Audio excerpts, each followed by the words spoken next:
یہ دعا حدیث سے ثابت ہے، صحیح مسلم میں آیا ہے، صحیح مسلم کی حدیث ہے کہ جسم میں تکلیف محسوس ہو تو کیا کرے؟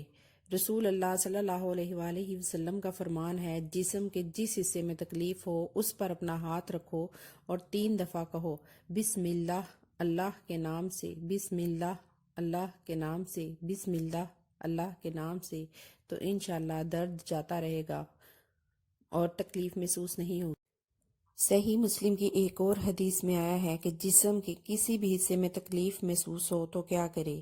جو شخص بھی یہ دعا 7 دفعہ پڑھ کر جسم کے جس بھی حصے میں تکلیف ہے اس پر دم کرے گا، انشاءاللہ اس کو افاقہ ہوگا۔ اعوذ باللہ و قدرتہ من شر ما واجد و احاذر، میں اللہ تعالیٰ اور اس کی قدرت کی پناہ میں آتا ہوں اس چیز کے شر سے جو میں محسوس کرتا ہوں اور جس کا مجھے اندیشہ ہے۔ انشاءاللہ جو شخص بھی یہ دعا پڑھ کر دم کرے گا اس کو افاقہ ہوگا اور اس کی تکلیف انشاءاللہ جاتی رہے گی۔